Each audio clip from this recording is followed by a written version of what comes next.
amigos, en un momentito más estaremos entrevistando a Luisa González, ahora presidenta de la RC5. Ella fue candidata presidencial, ocupó el segundo lugar, pasó a la segunda vuelta. Hágala pasar, por favor, Angelito, hágala pasar porque ya tenemos que empezar la entrevista. Son las 7:09 y está reapareciendo en los medios de comunicación, considerando que después de que fue elegida presidenta de la RC5 no había vuelto a la palestra pública con la prensa. ¿Cómo está usted? ¿Qué tal, Luisa? Qué gusto, Jimmy, qué gusto compartir con ustedes también este panel con nuestros ciudadanos.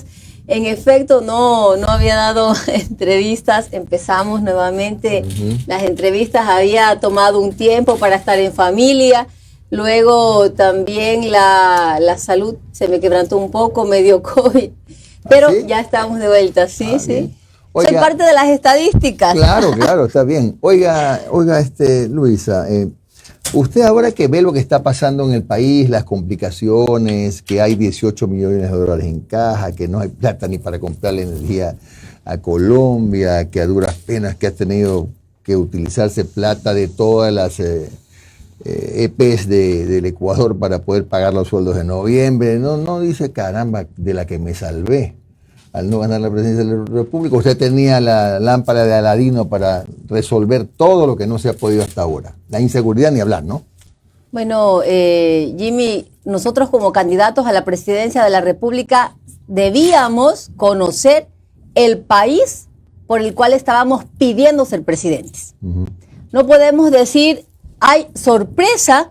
Nos acabamos de encontrar con este Ecuador. Falso. En el debate de la segunda vuelta, en el bloque económico, yo claramente dije, hay $5.000 de déficit en caja. Hay $5.000 de déficit.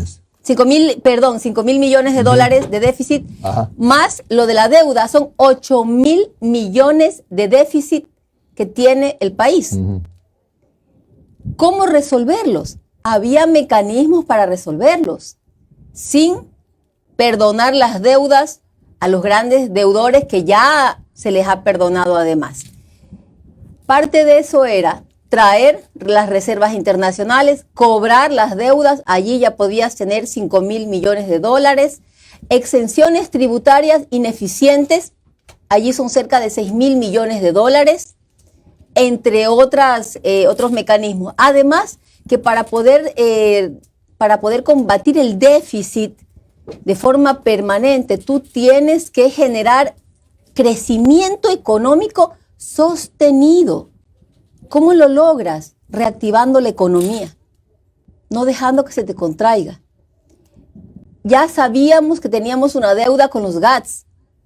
Mire, es dolorosísimo. Son las épocas navideñas para todas las familias cristianas. Esta es una época muy importante. Y hay gobiernos autónomos que no han recibido desde octubre sus asignaciones presupuestarias. Y en eso nosotros teníamos proyectos de ley para primero aumentarles las asignaciones, y parte de los recursos que se iban a traer de la Reserva Internacional era para ponernos al día y aumentar el recurso a los gobiernos autónomos, que ellos empiecen a generar obra pública, que empiecen a contratar. Ese dinero tenía que ser invertido en obra como saneamiento, como infraestructura, para generar dinamismo económico. Pero la Reserva Internacional creo que está en 5.000 millones, no sé a cuánto se habrá reducido ahora, ¿no? Omar, usted me ayuda revisando 50 por ahí la cifra exacta, pero creo que anda, por los 5.000 millones. Y lo que los expertos en materia económica dicen es que tampoco el país puede quedarse sin desprovisto de Reserva Internacional. Históricamente Ecuador nunca ha superado 4.000 millones de dólares en promedio anual en las reservas internacionales. Teníamos mucho más de eso, que responde entonces el gobierno saliente qué hizo con las reservas internacionales. Pero allí debería estar. ¿Usted qué cree que pasó? ¿Que les pagaron a los tenedores de bonos? Pero eso debería ser una de las primeras acciones del presidente Noboa, el averiguar dónde están los recursos de los ecuatorianos, porque de esos recursos él puede financiarse sin necesidad de estar condonando a deudores, ¿no? ¿Y qué habría hecho Luisa González con el tema tan grave y cada vez más grave de la violencia que, por ejemplo, anteayer en Guayaquil cobró la vida de 4 niños en un crimen, entre comillas, por error? Porque la espiral de violencia no ha decrecido. Desgraciadamente, como aquí también lo hemos comentado, a veces como que tendemos a normalizarlo. Ya nos parece 20 muertos diarios. Antes nos escandalizamos, ahora lo que nos ha causado estupor es lo que pasó anteayer con los niños, pero parece mentira que incluso hasta hay un subregistro, porque la violencia sigue. ¿Y eso cómo se podía combatir en tan poco tiempo? Mire, yo siempre dije, nosotros en 1 año y medio no podíamos poner al Ecuador a correr, pero sí ponerlo de pie, parar tanta masacre. Aquí hay que distinguir lo que es la violencia, la delincuencia común del crimen organizado. Y aquí vamos a dos temas importantes. La violencia común tiene mucho que ver con el hambre, con la pobreza, con la falta de oportunidades. Todos los días tengo un conocido, un familiar, alguien que me dice, estoy migrando, me estoy yendo del Ecuador. ¿Pero cómo? Con coyoteros, por el Darién, vuelos a diferentes países de Latinoamérica. Todo el tiempo nuestra gente se está yendo. Mucha gente se va, mucha gente cae en delincuencia, no hay acceso a salud, no hay acceso a educación. Ojo que el presidente Noboa, y esto también se lo pregunté en el segundo debate, el presidente Noboa dijo que el 100% de los jóvenes que salgan de bachiller ingresarán a la universidad. Yo le pregunté cómo va a lograr eso, porque yo con mis cálculos económicos solo lograba aumentar 90,000 cupos y son 400,000, ¿no? 200,000 normalmente se quedan fuera. En 1 año y medio, ¿no? Porque todas las propuestas de campaña eran para 1 año y medio. Hay que ser serios con la gente. Nosotros teníamos un plan para, por una parte, poner un plato de comida en la gente, generar empleo, generar condiciones de salud, generar condiciones de educación. Allí ya vas reduciendo lo que es delincuencia común. En cuanto al crimen organizado, se hizo reuniones con la Embajada de Estados Unidos, con la Unión Europea, con el Reino Unido, sobre planes que ya existen para combatir la delincuencia a nivel organizado, a nivel transnacional. Pero también las regulaciones al interno, la SENAE. ¿Dónde están los controles? ¿Dónde están los controles a las plantaciones de banano? ¿Cuánto produce cada hectárea? ¿Cuáles están registradas? ¿Cuáles no? Cuidado, que también hay permisos de exportación ficticios. No existen esas haciendas bananeras, esa producción, y de pronto sí existe una salida desde el Ecuador. Entonces, nosotros teníamos un programa Unibanano, donde digitalmente además ya había registros, los acuerdos comerciales se cumplían el precio de la caja de banano, entre otros.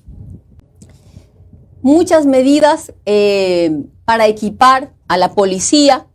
¿Qué haces ahorita con una policía equipada? Lo primero que deberían estar haciendo es ver qué necesita la Policía Nacional y ya empezar los procesos de compras públicas que debieron haber empezado ya hace 3 semanas atrás, no ahorita.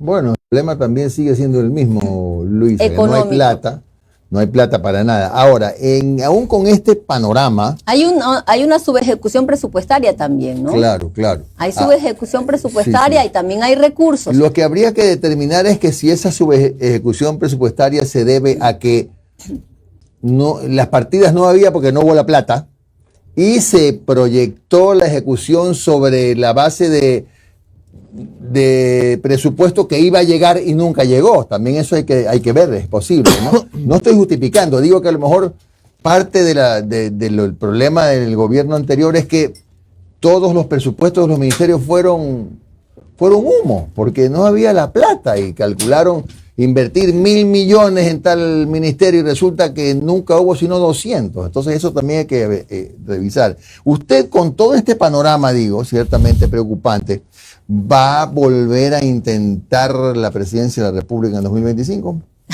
Esa es la pregunta. Hay algo que se me escapa antes de pasar a la pregunta que todo el mundo debe estar esperando. Ahí lo dejo con suspenso un momentito. Las declaraciones del embajador de Estados Unidos, ya que estábamos en el tema de seguridad, para cerrar seguridad. El embajador Fitzpatrick es un embajador de una de las economías más grandes del mundo, de uno de los países más importantes del mundo. Y de pronto parece que en lugar de ser embajador, se ha convertido en un actor político del Ecuador. O sea, primero, con toda la sinceridad que siempre hemos hablado con el señor embajador Fitzpatrick, gracias por el cariño a mi país, pero seamos rigurosos, seamos técnicos, no actores políticos. Y yo sí le hago un llamado muy serio. Dio usted declaraciones sobre narcos generales. Quitaron visas. Ahora está hablando sobre depósitos en bancos. De lo que el Ecuador sabe, aquí hay un banco que le pertenece al expresidente de la República, cuyo círculo está vinculado en el caso Encuentro, donde está el señor Danilo Carrera, donde están vínculos con la mafia albanesa. Tal vez se refiera a lavado en ese banco. No lo sabemos, lo deja a la imaginación. Habla de que se lava dinero a través del fútbol. Y hace un gesto de sorpresa y dice, ¡ay, caray! O sea, molesto, indignado. Y entonces, seamos rigurosos, estimado embajador, entregue las pruebas que usted tiene a la fiscalía. No venga a nuestro país a hablar de esa manera, a lanzar lodo con ventilador, a levantar suspicacias, a generar dudas, a conmocionar más un país que necesita paz. Seamos rigurosos. Si usted ha dicho eso, siendo un alto funcionario, el más alto representante de Estados Unidos en el Ecuador, entregue las pruebas a las autoridades correspondientes para que inicien las investigaciones y poder lograr ese Ecuador de justicia, de paz y sin tanto tráfico de información que solamente causa conmoción. ¿Va a ser candidato a la presidencia? Ahora sí la pregunta. ¿Le interesa? ¿Le llama la atención?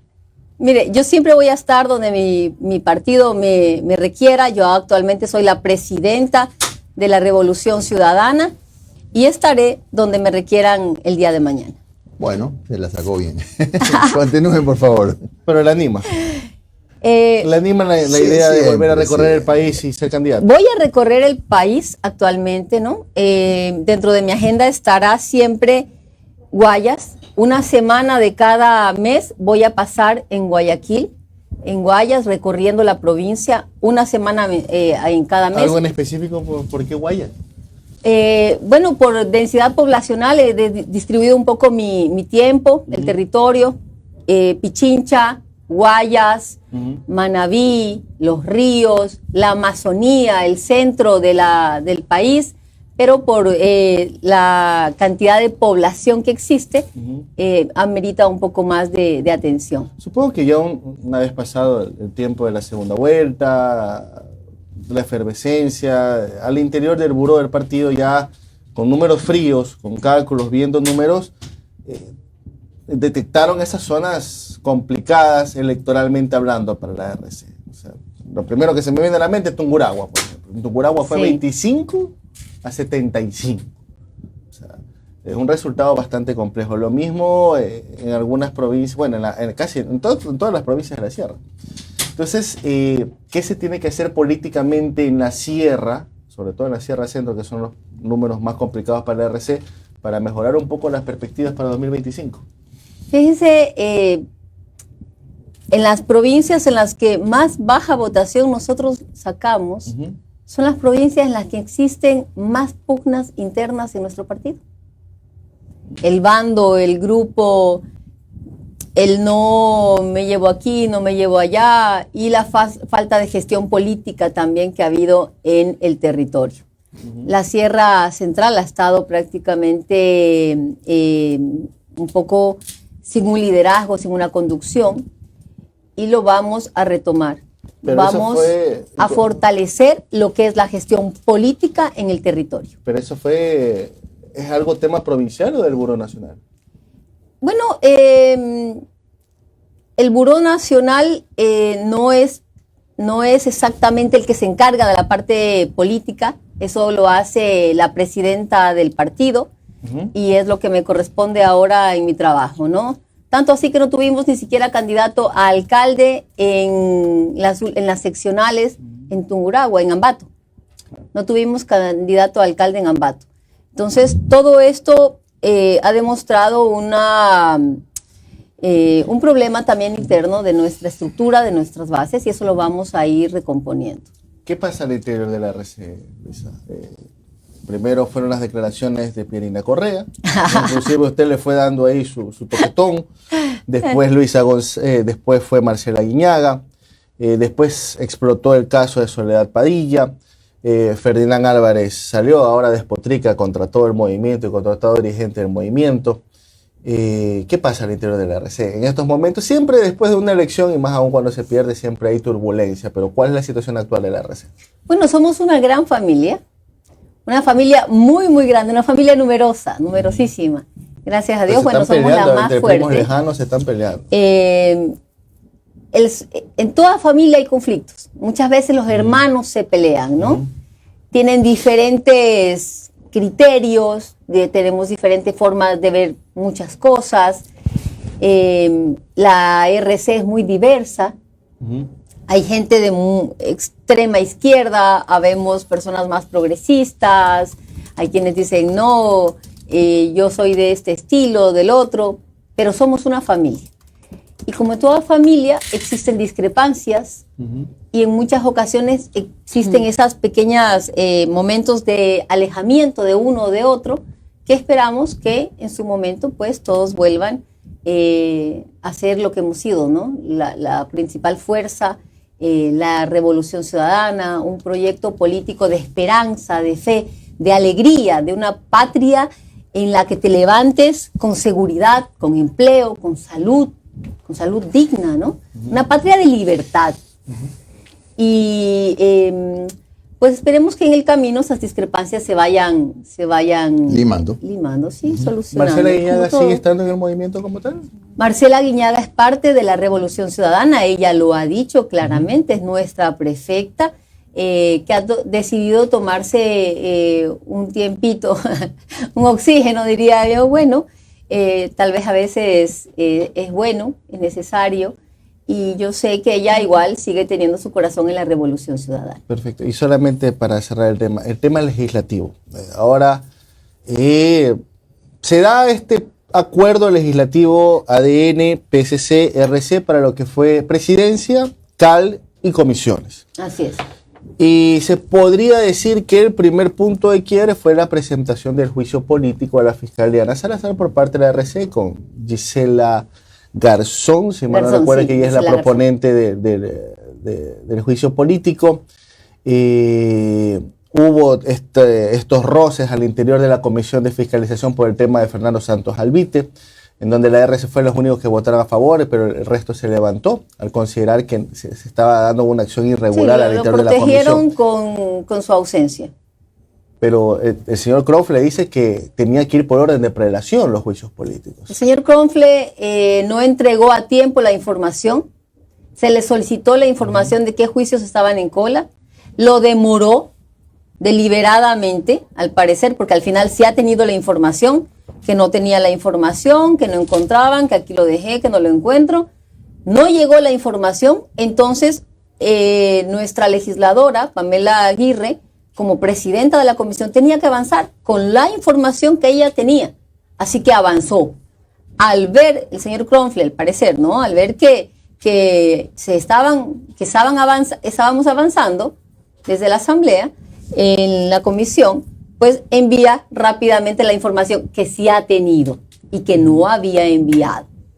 Entonces ahí de pronto aparece la información. Ahora, ¿qué dice la ley?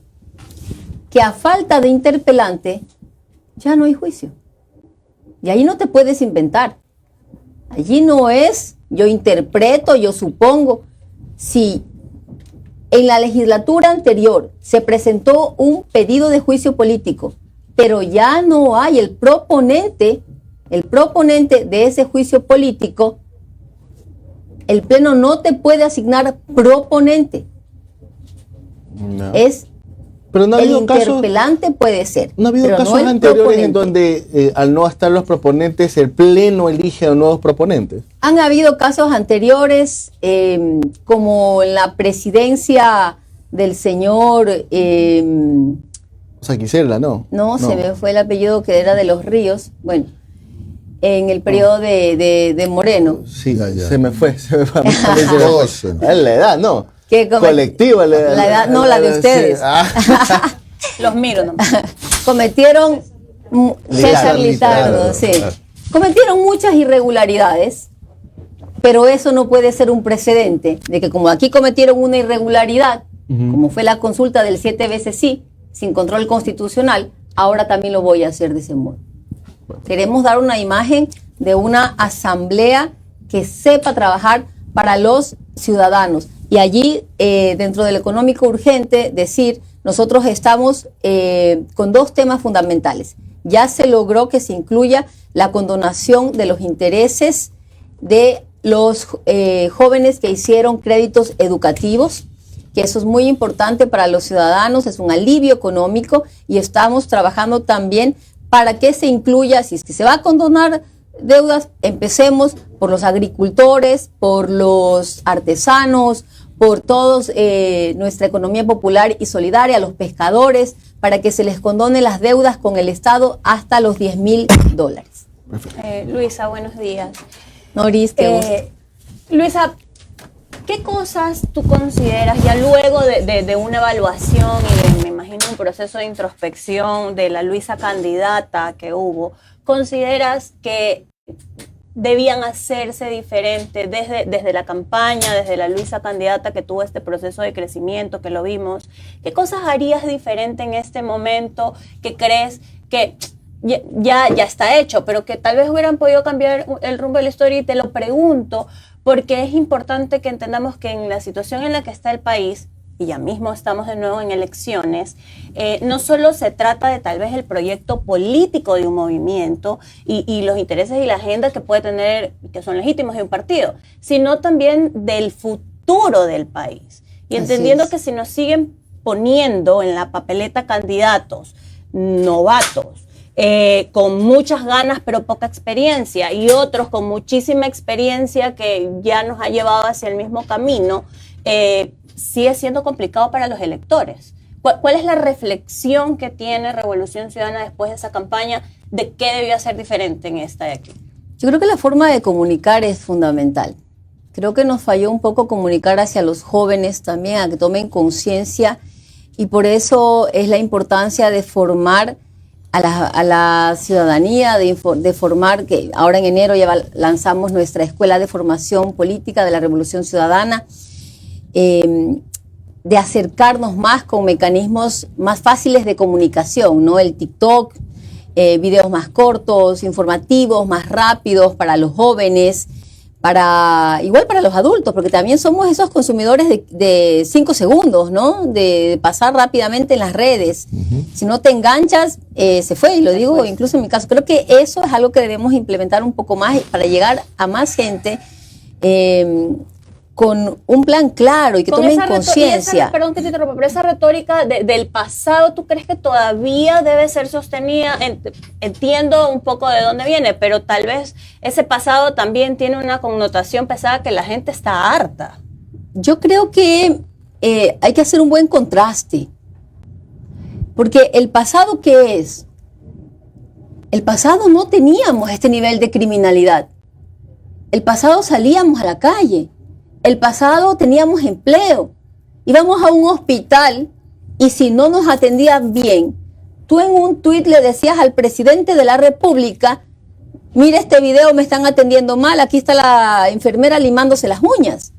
Hoy día, ¿a quién? Ese pasado es el que quisiéramos volver a tener también, donde había becas para nuestros hijos, útiles escolares, unidades educativas del milenio, trato digno en las instituciones públicas, al que no lo trataban bien. Eso era video a redes y acciones inmediatas. Ministro de Salud, donde no atendían dignamente a un enfermo. Era ministro de Salud.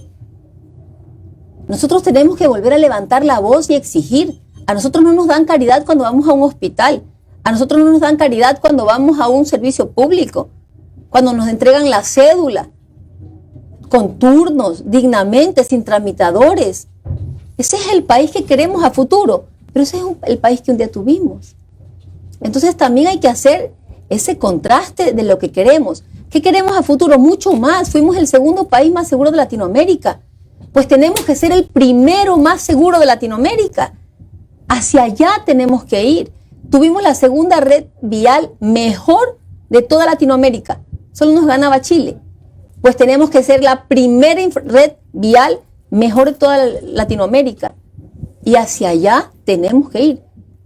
Luisa, ahora en este tema en el que estamos sumidos en la inseguridad y estamos todos secuestrados por el crimen organizado en los territorios, sobre todo en los territorios más vulnerables, ¿qué cosas, si llegas a ser de nuevo candidata, es importantísimo, y lo decías al inicio, yo lo dije al inicio del programa, los candidatos saben a lo que se meten? O sea, saben que hay un país en el que no hay dinero y en el que tenemos secuestrados a nuestros niños en los territorios más vulnerables.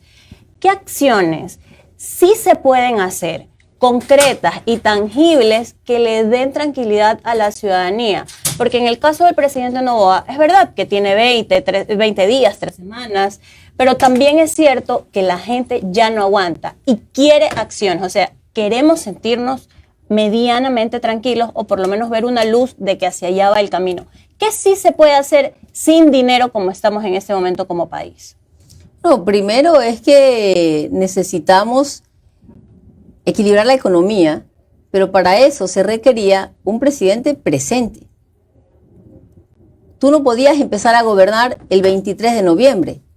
Tú ganaste las elecciones un 15 de octubre y en lugar de tomar vacaciones fuera del país, tenías que estar haciendo ya todos los planes de trabajo para el 23, simplemente empezar a firmar, a ver de dónde sacaban los recursos y trabajar.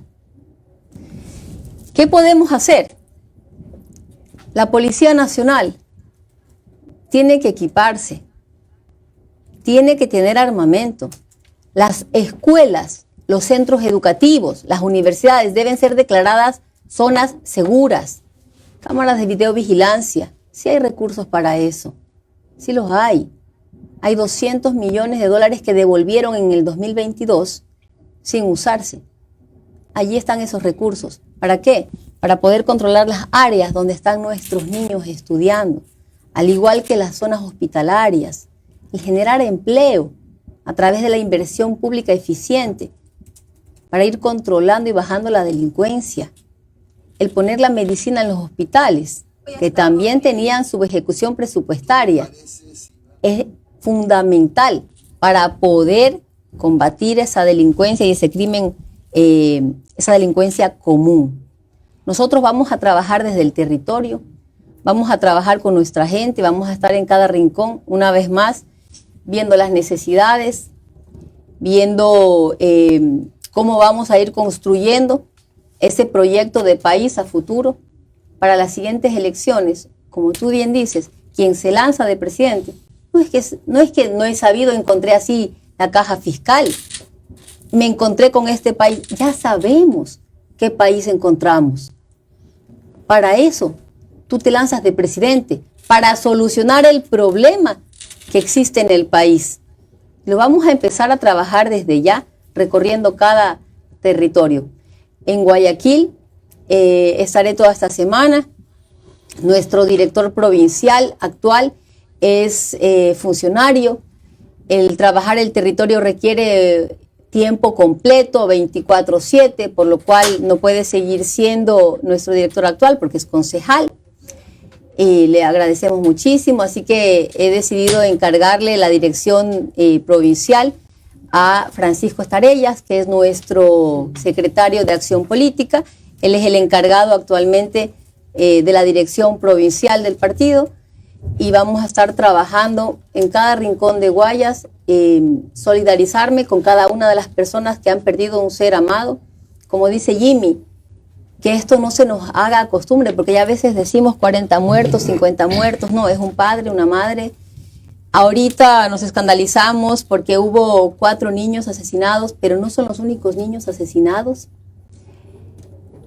Hay muchísimos niños que son asesinados, no de esta forma, pero sí porque están siendo introducidos en el crimen y en las drogas. Bien, Luisa, habrá tiempo, créame, para otra entrevista más larga, pero 7:40 tenemos otro invitado en cola. Muchas gracias. Gracias a ustedes. Nos alegra gracias. que haya venido muy animada en su reaparición en medios. Claro. Son las 7:40. Con gusto, desde la Perla del Pacífico y en casa. Gracias. Muy amable.